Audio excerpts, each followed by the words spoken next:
আসসালামু আলাইকুম। আরও একবার অসংখ্য ধন্যবাদ জানাচ্ছি ডি টেকনিক্যালের পক্ষ থেকে। বন্ধুরা, অনেকেই এল শেপের একটি বাড়ি দেখতে চাচ্ছিলেন, তো সেজন্য এই ডিজাইনটা করার চেষ্টা করছি। আশা করছি যে আপনাদের অনেকেরই ভালো লাগবে।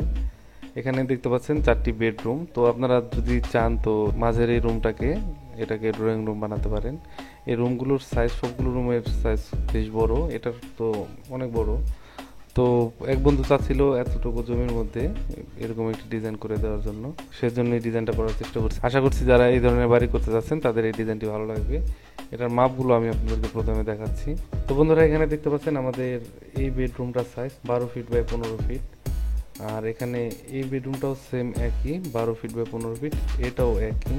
মাঝের যে রুমটা দেখতে পাচ্ছেন এটা দেখতে পাচ্ছেন 14 ফিট বাই 15 ফিট। যদি আপনার ড্রয়িং রুমের প্রয়োজন হয় তো এই রুমটাকে ড্রয়িং রুম হিসেবে ব্যবহার করতে পারেন। এখানে আমাদের বারান্দার সাইজটা দেখতে পাচ্ছেন 6 ফিট। তো এটার মধ্যে একটি টয়লেট করা আছে। আসলে যার জন্য ডিজাইনটা করা সে চাচ্ছিল এইভাবে একটি টয়লেট করার জন্য। আর এখানটাতে আমাদের কিচেন হবে। কিচেনটার সাইজ দেখতে পাচ্ছেন এখানে 7 ফিট 9 ইঞ্চি বাই 8 ফিট। তো এখানে দেখতে পাচ্ছেন সিঁড়িটাও 6 ফিট। বন্ধুরা, এখানে দেখতে পাচ্ছেন এই ডিজাইনটি 40 ফিট বাই 40 ফিট, 1600 স্কোয়ার ফিটের মধ্যে করা। তো একটু খরচ একটু বেশি পড়বে, যেহেতু বেডরুমগুলোর সাইজ অনেক বেশি বড় করা। আপনারা চাইলে আরও একটু ছোট করে করতে পারেন। এল শেপের আরও একটি বাড়ির ডিজাইন আমি দেখেছি, সেই ডিজাইনটিও কিন্তু খুব সুন্দর। আপনারা যদি না দেখে থাকেন তাহলে আমার চ্যানেল থেকে অবশ্যই দেখে নেবেন।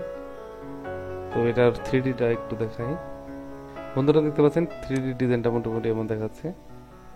আশা করি আপনাদের পছন্দ হবে।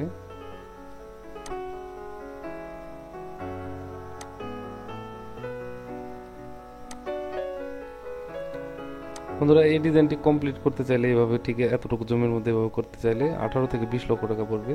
তো আপনার বাজেট যদি একটু কম থাকে এটাকে আপনি ঢেউটিনের চাল দিয়ে করতে পারেন। তো সেই ক্ষেত্রে এখানে সিঁড়ির এই জায়গাটাতে আপনারা এটা বারান্দা বানাতে পারেন, আর খরচটা অনেক কমে যাবে। এটার ভিতরটা একটু দেখাই। অল্প খরচে করার জন্য আমি আরও একটি এল শেপের বাড়ি দেখিয়েছি, তো আপনারা অবশ্যই যদি না দেখে থাকেন সেই ডিজাইনটা দেখে নেবেন। দেখতে পাচ্ছেন এখানে বন্ধুরা আমাদের মেন গেট দিয়ে ঢোকার পরে এটা আমাদের বারান্দা, আর এই দিকটাতে এখানে দেখতে পাচ্ছেন টয়লেট, আর এখানে এটা আমাদের কিচেন হবে। কিচেনটা তেমন বড় না, মোটামুটি চলবে, ঠিক আছে। আর এখানে যদি আপনারা চান তো এই রুমটাকে ড্রয়িং রুম হিসেবে ব্যবহার করতে পারেন, আর বেডরুম 3টা, অথবা আপনারা 4টি রুম কি বেডরুম বানাতে পারেন। অবশ্যই বন্ধুরা কমেন্ট করে জানাবেন ডিজাইনটি কেমন লাগলো, আর আগামী ভিডিও দেখার আমন্ত্রণ রইল। সবাই ভালো থাকবেন। আল্লাহ হাফেজ।